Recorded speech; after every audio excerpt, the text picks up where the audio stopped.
Hello, hello, and welcome to the Explain It podcast. I am your host, Ingryd Hernandez. And this week we have a very special guest. This person I met at a Bigger Pockets conference like 3 years ago. I don't remember. She might help me remember. It was during like the fourth quarter of maybe 2023. I don't remember. She's going to definitely help us out though. But Rossie has been amazing. She has like lent her hand to me so much on like the social media side, like these awesome thumbnails that you see. And then so much more though. Like once I understood the value that Rossie provided to so many companies, nonprofits and profit companies alike. This is definitely one you don't want to miss, because I think part of growing your business is also understanding how there's other strategic verticals that you have to think about, and how sometimes it's not who's the best, but who is the most known. And there's a reality to that, right? Think of like Nikola Tesla, right? Like he had a lot of great knowledge, but nobody knew who he was. And because they didn't know who he wasn't really able to leverage the name that he now has based on the awesome innovations that he had to bring to market. But with that, let's bring Rossie Cortes. Hey, Rossie. Hi, how are you? I'm wonderful. So By the way, I'm it's super 3 years. almost 3 years. Was it? Yep. I couldn't think of it. So, okay. So it was in 2023 when I met you. Yeah. At the beginning of, no, at the end of 22, I think it was. Yeah. So it's 2 years and something. Oh, right on. Yeah. And I met you during the Bigger Pockets conference, and I actually really enjoyed that conference. It was like another kind of sub-2 takeover, if you will, where Pace kind of was talking and letting everybody know who he is and what he does. And we literally took over that conference. But there was a good mix of people who had been in sub-2 and people who were not. And so what I thought was really cool in that space is getting to be known as somebody in the creative finance space, because so many folks didn't know what that was. Like, I actually think it's important to mix it up and go to conferences and meetups that are not relevant to maybe your ongoing group, because you become the expert and you bring value to that group by that group not being like a focus of like, sub-2s or seller finance stuff. So anyway, but so what brought you to Bigger Pockets at that point? So, so at that point, I have been in real estate for a while with my dad.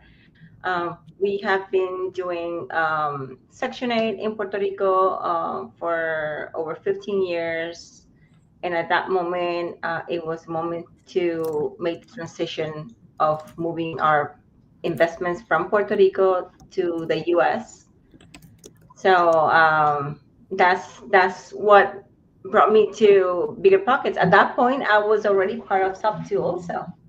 So I wanted to meet other investors that were doing creative.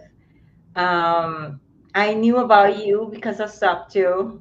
And I said, like, no, if she's here in this conference, I'm going to meet her. That's exactly what I did. As soon as I saw that you were there, I was like, okay, I'm going to go and introduce myself. And it was love at first sight. It was. No, that was seriously, one of the best days. Yeah. I do have to say, like, once you get to know Rossie and all the talents that she possesses, you realize like how much she undersells herself, because not only is she an expert or an upcoming expert in a lot of AI technologies and how you should be leveraging them to grow your business, but the girl can also paint. She was showing me her paintings and how beautiful of an artist she is. I'm like, what? Like, you have so many talents. So it was really, really cool to see. Well, since you're talking about my talents, I also write. That's right. And she's a writer. So you're like super left brained with a lot of right brain in it. So that's really cool.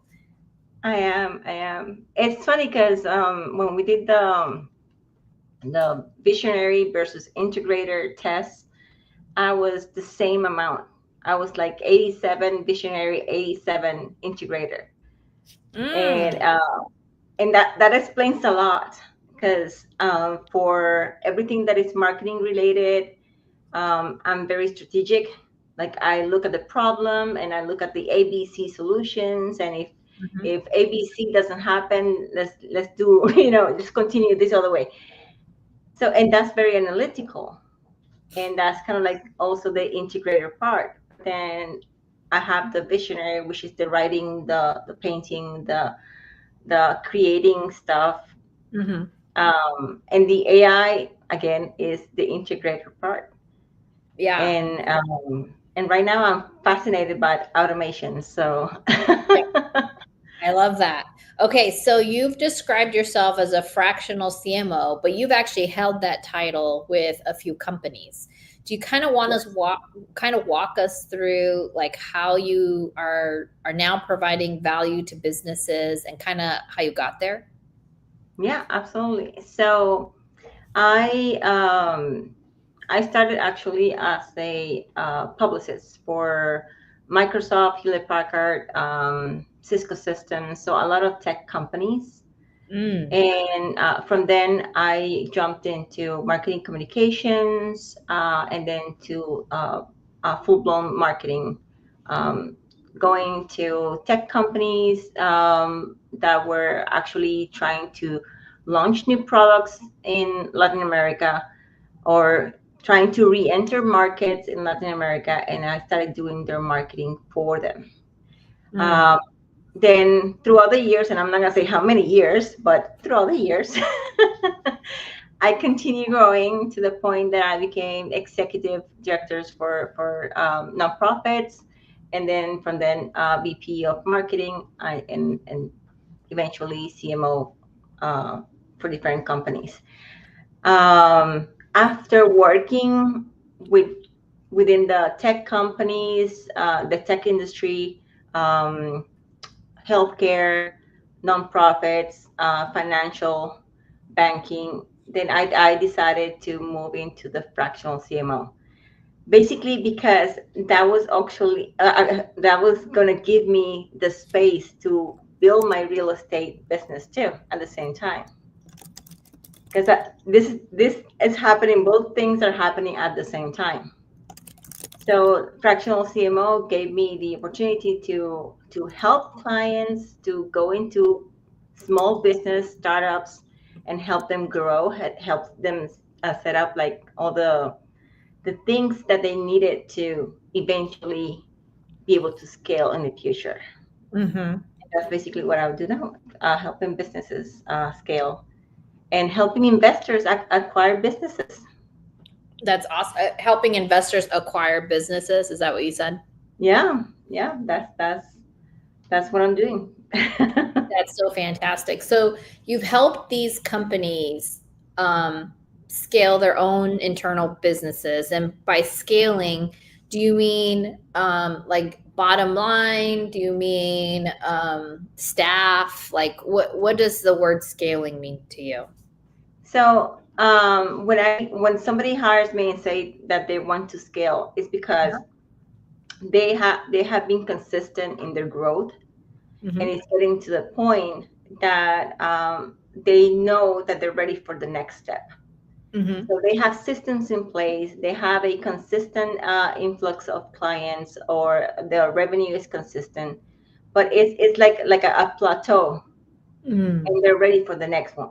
So I come in, evaluate the market. Do they really have potential to grow the market? What other places in the market they should be going for? What is the potential for growth? Because that will also tell them if they have to hire more people, or Mm. if they have to change their systems. Because if the company is working perfectly up to now with the systems, are those systems able to grow and to withstand the new revenue or the new clients that are coming in. So I look at all those things, because one thing is to say that you are ready to scale, and the other thing is the reality. If you all your systems, all your team is actually prepared, or do you need more people? Do you need more systems? Um, and how would you react once people are coming in? Yeah. So there's a saying where it says, "You do not rise to the levels of your goals; you fall to the level of your systems." So I can't recall where I read that. I want to say it's the Atomic Habits. But a lot of us, especially visionaries, have these huge goals. Like we want a lot of take over the world sort of goals, and not realizing that if we're not building out the systems, the processes, and the people, if we're not investing into our people, then those goals are nothing but dreams. So what I'm hearing you say, Rosie, it's not a one size fits all. It's No. where are you in your business? What's the feasibility of it growing? And then how can they leverage what they already have and maximize? Like one of the things I've heard a lot is there's no shortage of ideas when it comes to businesses. Like if you're in a business and you have all of these ideas of all these things you could possibly do, it's almost like shiny object syndrome for a business, right? Oh, we should do this, we should do that, that the very first thing that you should figure out is, have you maximized all the things you're already doing? And one of the first things you need to do is, do you have fail systems in place so that you're not overburdening your business and not realizing that you could have maximized what you already have in place first? Is that what's been your observation? Yeah, absolutely. That is absolutely true. And the thing Mm-hmm. is, like, a lot of people are thinking, especially if you're a visionary, thinking, "Oh my God, this is what I'm going to be in 5 years. This is what I want in 5 years," Mm-hmm. and but they don't have a plan. So somebody like me comes in and creates that map of all the things that need to happen for you to get you to that point. But again, if you don't have the systems and you keep extending yourself beyond the means of what you're capable, then the business eventually will fail. You're putting your business at risk. Mm-hmm. However, if you're planning to scale in the future, or you have dreams of doing A, B, and C, let's create the map of how to get you to A, B, and C. Maybe Mm-hmm. there are stages to it. Maybe the first stage is creating the systems. The second stage is spending a little bit more within your market, or adding more products if it's product related. And basically, if you plan accordingly to what you have, your talents and your capabilities, you're able to do whatever you want to do. Just map it correctly. Yeah. you know So I'm going to ask a dumb question, I think. So what would be the difference between having a CMO and a COO? Because wouldn't a COO also help you kind of figure like what operational excellence needs to look like first, including like systems and processes? Yeah, so a COO will look internally. What the systems are internally. A CMO will look external. Will look at the Mm. market. And a CEO is a COO and a CMO. They have to work together a lot of times. Same with the CFO. One of my best friends within the corporate environment are the CFOs, because they're the ones telling me, okay, you can move up to here because this is the budget, or this is the revenue goals for next year. You have to take us to that point. Yeah. Like our marketing, our sales have to take us to that point. So you have to work together. For Yeah. the operations, for the chief operations officer, they work on everything that is internal, the systems on how to manage the issues internally, how the clients are managed internally. If it's a sales process, if it's a service process, how that service is performed, how are you going to take care of your customers once they're into the business, and of course, also they have to work with the not only the CRM but the internal billing systems and all that stuff. For the Mm-hmm. CMO, we have to work externally. What is the journey of the customer? How do we bring them in? How do we onboard that customer? What is the process that they go through once they become our client to the point that they already have their services? And how can we extend that life of that client? That Mm-hmm. lifetime value of the client. If the lifetime value of the client at the beginning is 3 months, how can we extend it to 6 months, to 1 year, to 2 years? And those systems belong to the CMO. Yeah. Very cool.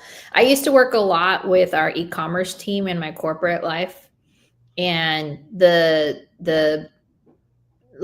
lifetime history of, like, or what do you call it? The customer journey map, I think is what we would call it. Yeah. Is just so that they understand when we first onboard them, what is that experience like? Are they having an excellent and wonderful experience? And then the after close. So, for example, if you're a roofing company, when you're onboarding a customer, what does that look like? Do they feel heard, seen, all that? Then you do the work. And then do you have a customer feedback loop? And then after close, right, is when you're asking for more business, you're asking for the reviews, you're asking for all those things, because they are those existing customers, especially those who had really excellent experience. They're the ones that are going to help you get even more customers, but you have to take advantage of that prospect when they're feeling really good and motivated to do something about it. So oftentimes you do kind of like loyalty programs, right? Like, I don't know, $200 if you send another referral, that sort of thing. Because the thing is, in that, for example, using that example, once the client has their new roof, you should not end that relationship right there. Because that client in 10 years is going to need a new roof again, but they're going to show off their new roof. They're going to tell everybody, oh, I got a new roof. So you have to nurture that client, so every time they say, I got a new roof, this is the company that did the roof, or I was so happy with them. So all those things happen if you nurture that client after you finish the job. You have to nurture the client within the whole process, but don't end that relationship when the service is done. Continue. And from time to time, send a message like, I don't know, happy birthday, happy birthday, Ingrid. And just the roofing company, oh, look at that, they remember my birthday. And they remember again the experience that they had with you. And again, that triggers conversations within their circle, mentioning your company. Given that so many of the people who watch this podcast or interact with this podcast are real estate investors, what do you see as the biggest opportunity with real estate investors and them not considering maybe a customer journey map, or what are some of the biggest opportunities that we're missing as real estate investors? So the one thing is, when we're looking for deals, we're thinking about the deal, the house, the property, the cash flow, whatever. And we tend to forget the person behind that deal, and the process that they're going through and how they're going to share that experience with other people. So, for example, let's say that I'm an investor, I'm going after foreclosures, right? And I'm going after people who are going through the pre-foreclosure process, and I want that house. And usually they will talk about like, oh my God, you're late on the payments, you might lose the house. We can help you. We can buy the house from you. But something like, for example, that Caroline Kane is doing that I actually praise her because it was really great, is the service model. Like, how can I help you? Like, the buying the house is secondary. How can I help you? So when they decide, when they go to that trauma of losing their house, who's the person that they're going to sell it to? It's going to be her. And if they know people that are going through the same problem, they're going to refer her as the option. Doesn't matter where they are. Because if they stay in that city or they stay in another city, they know her and they have now an image that she's an ally. She's not somebody taking advantage of their circumstances. Yeah. So that is branding. That is how you brand it yourself. And a brand that is doing the right thing stays in your head for years. Because even when you have another conversation with somebody who's going through the same process, they will remember Caroline because of that experience. Even if they did not sell the house to her, she helped, and that's branding. And that's what sometimes as investors we forget, the impact of that branding and the people behind the deal. And that applies to other stuff. Like it applies to, for example, for me that I do Section 8, it applies to that too, because that branding also affects the person who's staying at the house. When we're looking for new tenants, if that tenant leaves, they can refer all the people that they know that are in Section 8. Our branding affects how we have relationship with the county.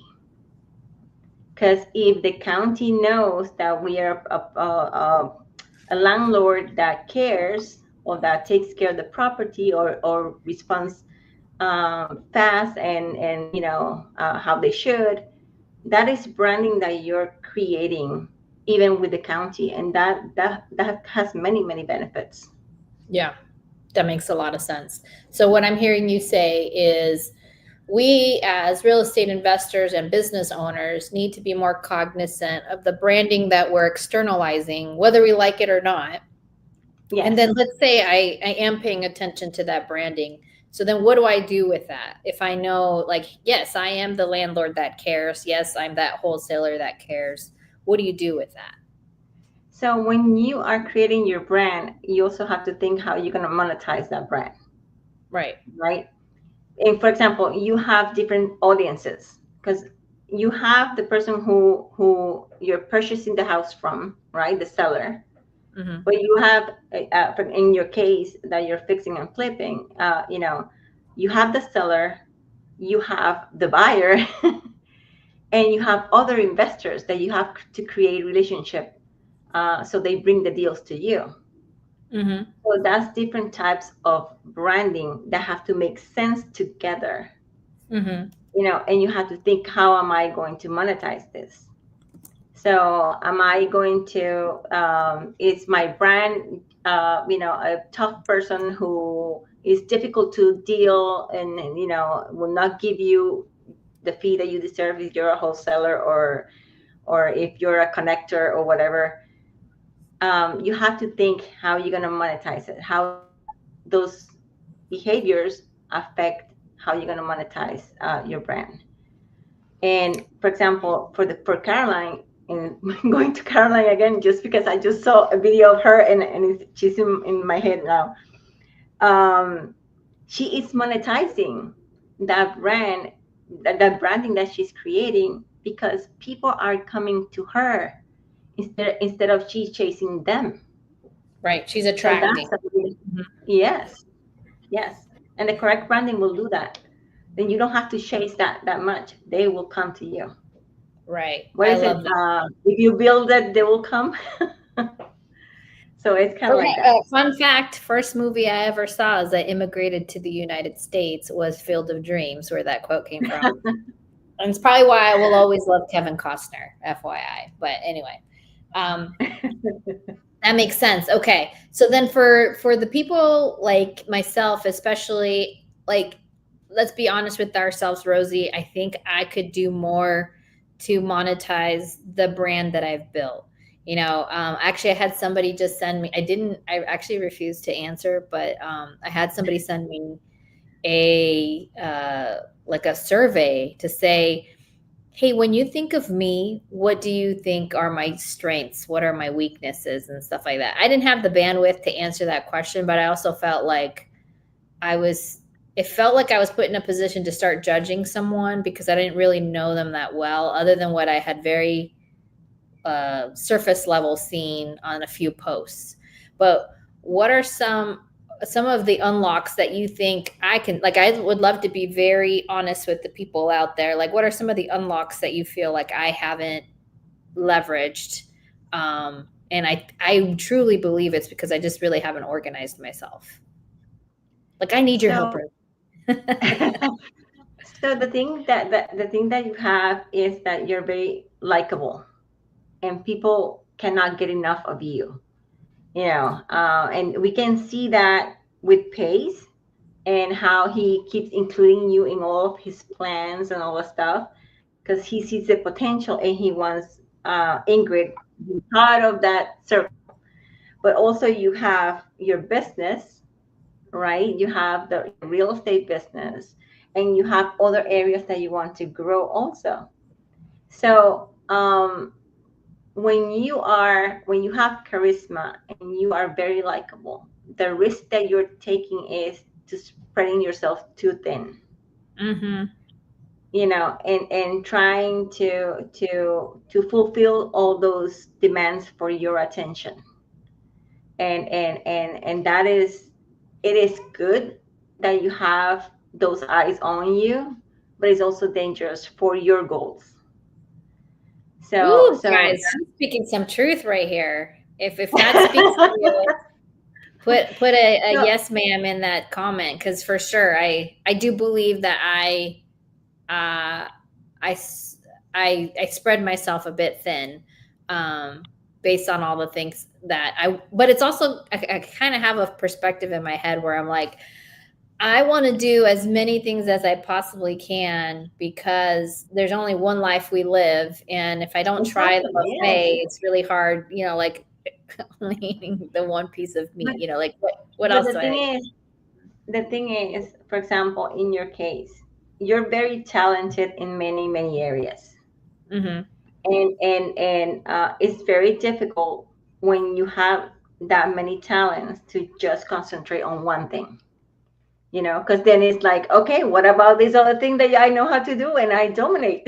you know so it is because the same thing happens to me with the marketing and the real estate and then the writing, like, Mm-hmm. um then I want to help a lot of people, and then I spread myself too thin, and then I Mm-hmm. don't make the best investments with my time because of that. So I love the therapy. But in your case, because all of those talents that you have a lot of opportunities to monetize yourself. You know, we have talked about using your branding, your reputation for affiliate marketing. That is a huge opportunity. The knowledge that you have in real estate, you can actually eventually, share that in a way that you can monetize it better, and that helps you bring deals to you, or helps you sell the houses that you already fixed. The Mm-hmm. same way as a unicorn agent, bringing agents to your brokerage, and helping those agents become experts just like you. Mm-hmm. So there's many many ways, and you're already doing a lot of those things. It's just sitting down and saying, like, okay, this month, this day, this week, I'm going to be concentrating on just this one thing. Because if Yeah. you do everything at the same time, then nothing grows, Nothing grows. more than, yeah. Yeah. I totally agree with that. And it kind of goes back to the original thing that we were mentioning, which is, have you maximized what you're already doing before you bring in a new strategy, a new vertical, a new something to your business? Like, have you, so I have started having those conversations with myself, right? Like, what do I actually want to do? I don't know. I just feel like I love life so much. There's so many things I love that it's hard for me to like make a decision. But a couple of things that I've started to kind of line up with some of your help is, focus on my Midwest collective, which is, focusing on fixing and flipping and the lease options out in the Midwest.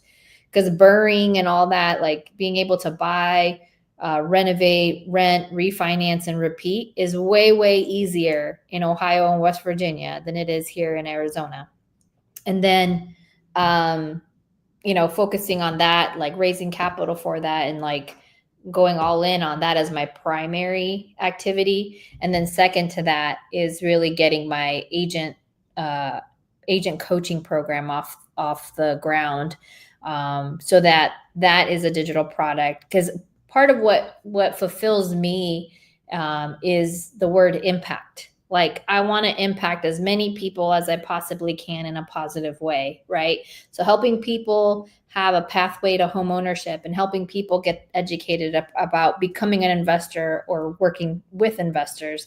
Like for me, that's where I feel like I can do the most good for the most people that are around me. So that I feel like you have helped me get a lot of that clarity. And then within both those, strategies is the affiliate marketing piece, which is both require a lot of people and services that I have to use, from title companies to, technical products like StreamYard, what we're using right now, to, all of other people who I interact with. Is like, how can I bring them more business through these two strategies I'm focused on and create affiliate marketing that way. And Rossie has helped me kind of see that more. But I think now it's like, okay, time to put a plan together and take action and really stay focused. Yeah. So one of the things that you just mentioned that actually helps you a lot to see what is the thing that you have to focus on is, what are your values and what is your vision? What are the things that you value the most? And what is your vision? How do you see yourself in the future? And how do you want people to see you? Yeah. Somebody a long time told me that you should ask yourself, the day that you're gone, what do you want people to say about you? Oh, yes. So, and that will teach you in a way what is the things that you value the most. And looking at that, and then looking at to see, of those things that I value the most, what are the things that I'm doing right now that are taking me there? Yeah. And you can reverse engineer in a way. Yes, absolutely. Is that part of what you do as well when you go and meet with, and I know the answer to this, but like when you meet with somebody to say, hey, like, what do you want to be known for? What do you want to achieve? What do you want to accomplish? So that when you're laying there in your almost deathbed, that you feel you've brought that to life. Yes, no, definitely. Even that works even with people that already have a business and that they're at the I'm mixing Spanish and English now. They're at the point of the exit strategy for that business. They're at a point that they want to get out of the business, sell the business, or retire from the business. Yeah. It is what is, how do you see yourself? What do you see for the business? What you want to happen to the business? And that can actually help you even when you're acquiring a business, if you know all those things of the person that owns the business at that point in time.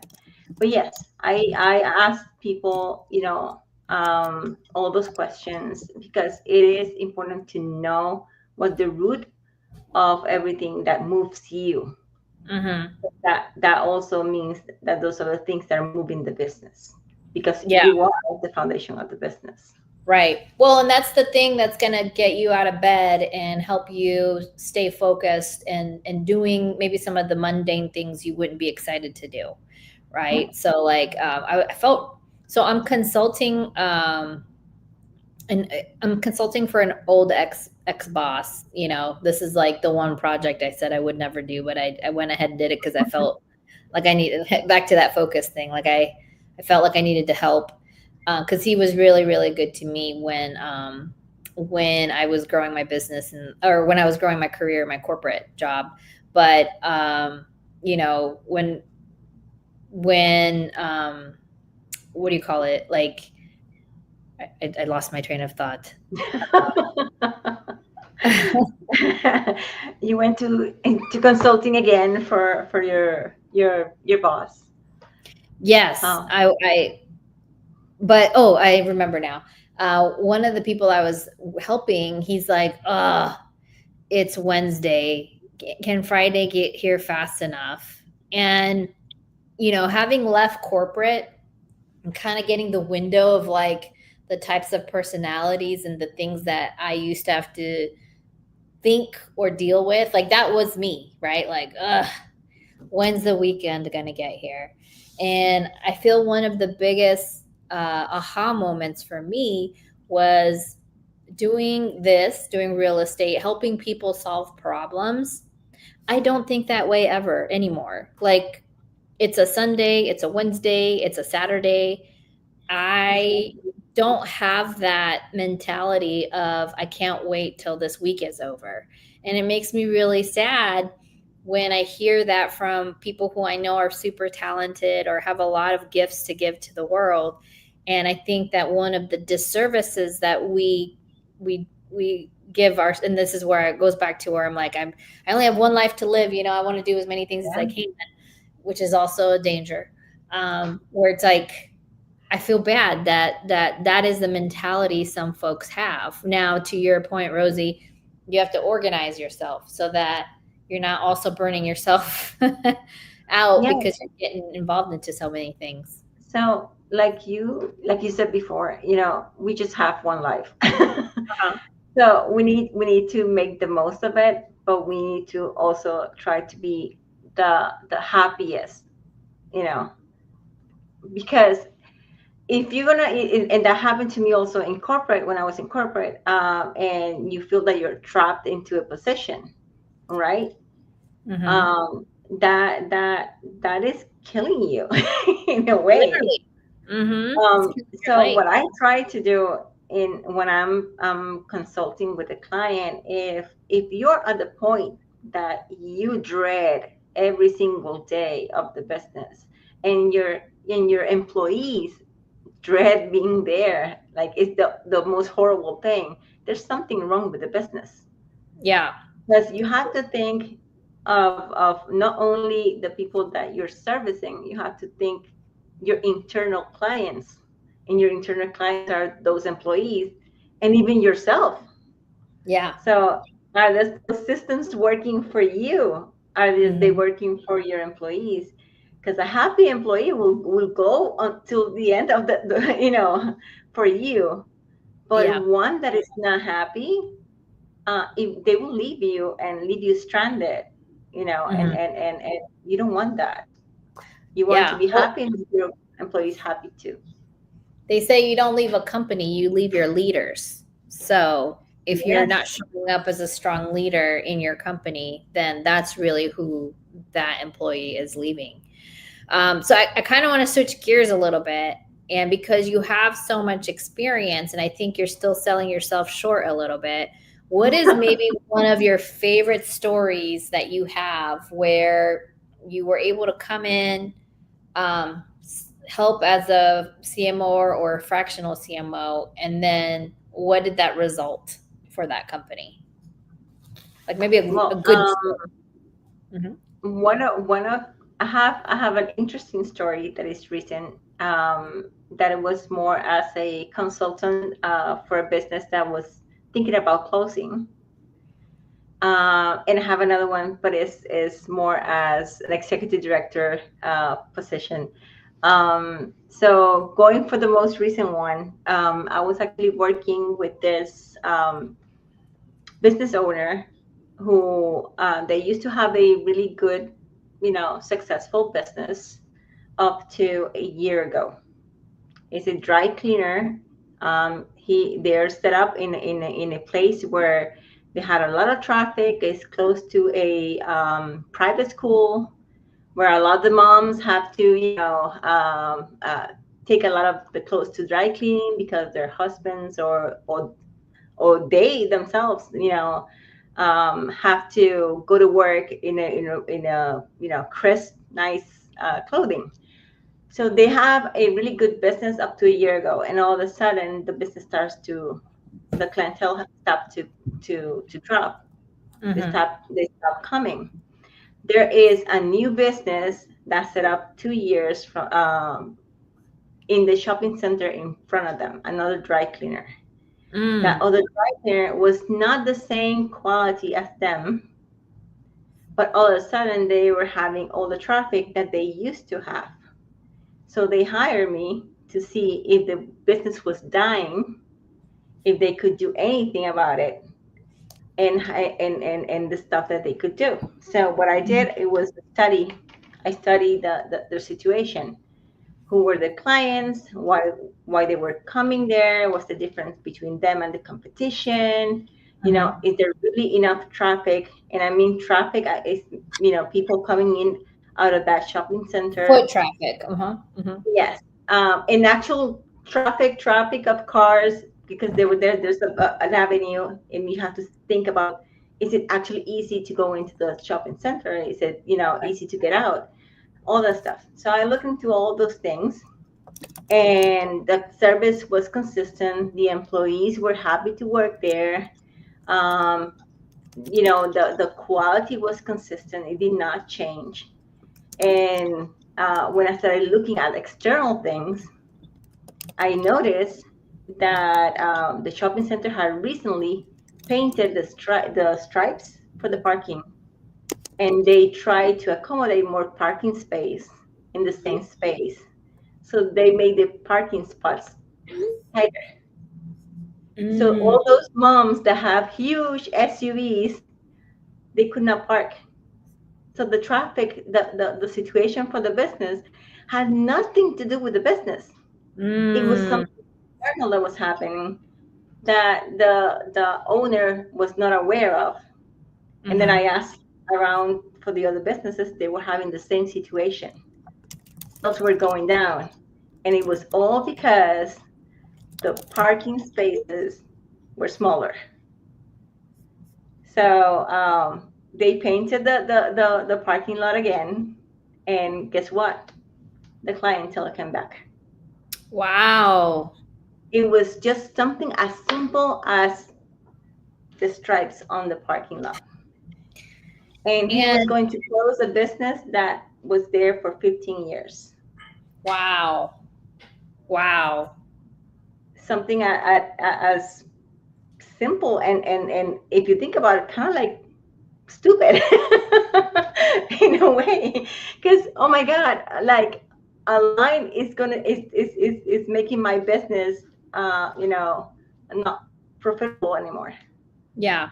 Well, what I was going to say is that that also shows you the convenience factor of, moms more or less, Yes. and how much we need to pay more attention to the customers we're serving and the things that they really want and need. I mean, that's an amazing unlock to say, okay, all I had to do was restripe my parking lot. That's crazy. The thing is, your customer journey doesn't start when they become your customers. It starts Hmm. when they start looking for your service. Yeah. So those ladies, they needed that service, but they Hmm. also needed to be able to get to you and get out fast. Right. And Mhm. that parking situation was driving them to across the shopping center to another one who was not as good as them, but the parking was better. Right, So convenience. I love that. Hmm. and and the other the other story was when I worked at the hospital, Children's Hospital, Mhm. where when I came in, they were so set up in the same process of getting to donors, convincing people to make a donation, and then moving that donation to the kids that need it, right? So I started evaluating and making segments of the donors, because and that's one thing that many companies and many businesses make the mistakes. When you ask, who is my customer? Everybody's my customer. That's not true. That's not true. Even if you sell soap, which everybody uses soap, not everybody's your customer. Maybe somebody doesn't like the texture of the soap or the smell of the soap or whatever, right? So it was the same case for that nonprofit.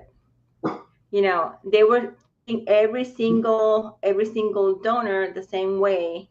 When you had the donor that makes the donation of $1, and then you have the one that makes donation for 1 million, you cannot treat them the same way because they don't have the same needs.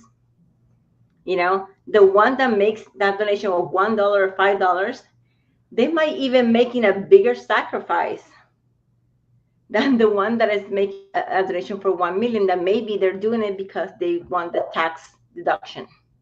So the messaging is not the same, and you have to meet them at that space where you are satisfying a need for them. For the person who's making a smaller donation, they need to feel that they're helping other people even when the resources are scarce. And for the bigger donors, it's maybe the tax deduction, maybe their reputation, because maybe they want to be seen as somebody who thinks about their community, all the stuff. So we did segmentation for the nonprofit, and we started using social media to reach out to the people who were donating lower amounts, and reaching out how they can actually help just with $1. Yeah. And then for the people who were doing bigger donations, it was a different type of programs to reach them out and all that. The thing is, the change in donations was so much that we increased the annual donors, which are the people who promise to make donations every single month, by 46%. Woof. That's a lot. Online donations was like 36% up from the point that I started to the point that I left. That's a huge difference. And it's all knowing what is your message and be able to make segments of your customer base. Yeah. To address, exactly what they need. Yeah. And that way you can personalize the message that they're getting, and it's oriented to what they're looking for. Yeah. Customer segmentation. The other word that I remember from my corporate life is stratification, where you understand how they, the makeup of it all in total, and how you want the right ratios depending on the type of customers you're seeking. So, Exactly. Because the other challenge is you don't want to get too much of one singular customer, because and something can happen that completely takes them away, and now your business is vulnerable. So and that also happens. That also applies to real estate businesses. Totally. You don't want to get your deals out of one segment of the market. Only one marketing channel happens, then your whole business goes down. Yeah. I mean, we've seen that, right? With people who are used to text campaigning, when we had all those problems with text. Now text is back, which is great. But, it wiped out so many wholesalers when texting wasn't something that we could really engage with. And now it's starting to trickle back. Now I'm starting to get text messages again. When I remember for a time they went away. So fascinating. And same with the laws. A state or a city that puts a law into effect can affect your whole business. Yep. So you don't want to only be in one place or one segment, because that can affect you. And that going to the wholesalers, For example, what happened in South Carolina and now North Carolina with the laws that they're approving and putting into place. Mm-hmm. So if those were the only markets and wholesaling was the only thing that you were doing for your business, then what's going to happen now? You have Exactly. to move, and you have to, and how you approach your wholesaling business. That doesn't mean that you stop doing wholesaling in those places. Maybe it's the way that you approach the business has to change. Totally. So, Okay. So speaking of change, let's hit some of this AI that has started to change everything. Like literally, although I'm eating a snack I shouldn't be eating.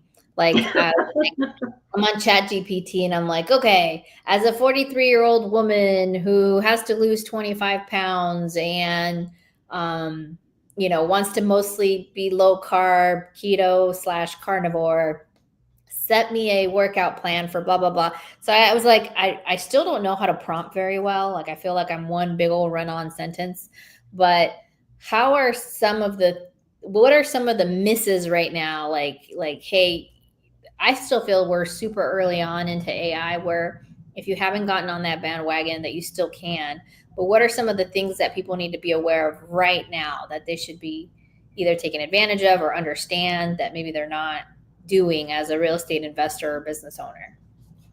so the one thing is that I'm encountering is people they're fearful of AI. And the way that you overcome that fear is to think about all the stuff that you do throughout the day that you don't like doing. Like all the stuff you don't like going through your email and eliminating all the spam that you're receiving. Okay, then let AI do it. Oh, Then you're claiming back all those minutes that you spend clearing out your inbox. Do you hate answering emails and thinking about what you're going to say, how to be nice if you're not like, for example, I tend to be very blunt on my emails, and I same. also have to think like, okay, let me greet them nicely first and then go to the point, and then because I'm the one that goes to the point directly. No, I'm the same way. I'll start a text and I'm like, oh shit, I better go back and put good morning because I'll Yes, forget yes, that part. I do that all the time. So you can have AI write the answers to all your emails and set them in draft. And all you have to do is go there and look at them. Oh yeah, it sounds like me. Okay, send. And you can program AI to sound just like you. You give them emails that you have answered before, things, so they learn how to talk like you. And all those answers. Think about all the stuff besides emails. I mentioned emails because I hate emails, but all the stuff. Are you a forgetful person? Then set up alarms with AI, so they remind you. Okay, I have a Zoom that I cannot miss. I have, for example, one that I love. It's called Motion. What I have all my to-do list, and it puts in my calendar in all the spaces between meetings. It puts call Ingrid, or you have to send this email. Stop, and it makes it automatic. Did I miss that? It will take that task and put it in another space. So I remember you have to do that. And those are stuff that I hate that AI is helping with. So that's the best way to start. Think about all the stuff that you hate to do and how AI can actually do it for you. And eventually you graduate to actually doing things that they will help you speed up, like social media posts. You can have social media posts with AI. Um, do you, hey, something as simple. You don't like to cook and you want recipes with the stuff that you have in your fridge. Let AI take a picture and let AI tell you what you can cook for today. You've And just given me a great idea because we've been arguing about not arguing, but we've been talking about this a lot in my family. The light kind of went off over here, where um, we want to make sure that we're planning out our whole weeks with our dinner plans. And I'm like, I should just have the AI do it and then have my family vote yes or no on any given day. That way we're not yeah. using so much brain power to come up with like, it's like, oh, I got to feed you dinner again. Do I have to do this every day? So yeah, No, for you sure. can set it up. Like for example, you were talking about healthy and exercise. You can set it up in a way like, okay, I need to make sure that everybody's have their enough protein for the day, and set the whole menu, and it will set the whole shopping cart for you. Yeah. I hate thinking about what am I going to cook. Grams of protein. Yeah. So if you think like me, I hate to cook, right? So I go to the fridge, open, and I don't know what to do. So I take a picture and ask AI, what can I make with all these ingredients that I have here? I don't even have to list it. I take a picture and it tells me, okay, you can do pasta, something. So, Yeah. and that's the thing to take small steps to get used to AI, play with it. And once you have no resistance, you feel that you can integrate AI in other parts, then you integrate it in your work. Yeah. And then you can integrate in things like right now, I just finished an automation where it's taking leads. It's taking the leads, and instead of me going and do skip tracing or whatever, it does the skip tracing automatically. It gives me a small summary of the property, the person, the issues that they're having, all of it. And at night, I go like, yes, no, yes, no. And I have everything, and it's based in my buy box. So that's awesome. It's automated.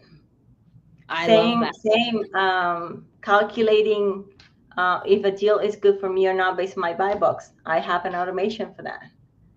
It does all the calculations automatically. Would you do that for other people too? So talk to us a little bit about your fractional CMO. So like who are you working with, and how are you making how do they reach out to you to figure out whether or not they're ready for a Rossie Cortes? So you can make an appointment with me, and we can talk. It's free for a half hour. Talk about your goals and everything where you are, and we decide there if it's actually that I can help you with or not. Wait, how do I get there? How do I put that? Hold on, I can give you I can give you the link for that.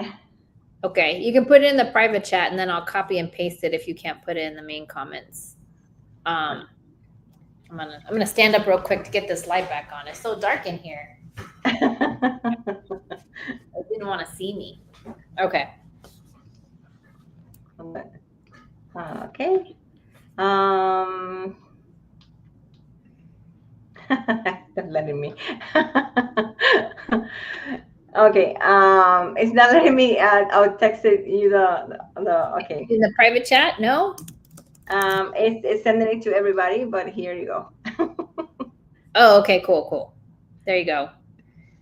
And the thing is, for example, after that conversation, you can decide. And the way that I work is you can purchase hours. You can purchase from 10 hours with me, and you can use them as however you want. And if you want for me to do everything for you, then you can actually purchase more hours or but it's based on your needs. And during that call, we decide, yes, it will work for you or not, and how many hours would you need. Will you be, you're Latina, I can see you being direct. Will you be clear with someone if let's say hey, you're not ready for me, you need to go 1, 2, 3, and then you'll be ready for me? Is that feedback that you'll give too? So that's the purpose of the call. We go over what you want to do and where you at, and I can tell you, okay, yes, you're ready, no, you're not ready, and this is the stuff that has to happen before. And I will give you kind of like a guideline of the stuff that you should be doing before you have a CMO or a fractional CMO. I love that. Super. Okay. Well, this was awesome. Hopefully people got a lot out of it in terms of it's about your customer journey and how you can help really leverage that and use that information to really scale your business. So that's awesome. Cool. And thank you so much. Thank you for having me. Yeah, Rosie's all the way out in the East Coast in Miami, although I've been telling her it's time to move to Arizona. So we'll see what she does there. But cool, Rosie. Thank you so much. You are so amazing. I am happy Thank that you you. finally got to do this. I know we've been talking about it. Hopefully, and let me know what you think. So obviously, I feel like I'm now starting to get serious about scaling a lot of the things that I have going on. Do you think it would be fair to have you back in about 3 or 4 months and seeing like where are we right now and how you were Yeah, able to build that business and make it amazing? I would love that. Cool. Absolutely.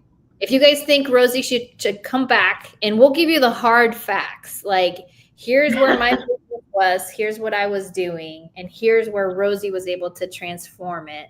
And we will give you the details. Like Ingrid was a pain in the ass. She wouldn't go get her pictures done because that's one of the things that Rosie told me to go do and I haven't done for my thumbnails. You guys have been seeing the same damn picture because I haven't taken the time to go get new pictures. So yes, Adriana Pardo, I love her, saying yes, definitely come back. And thank you, Stephanie, for listening and for participating.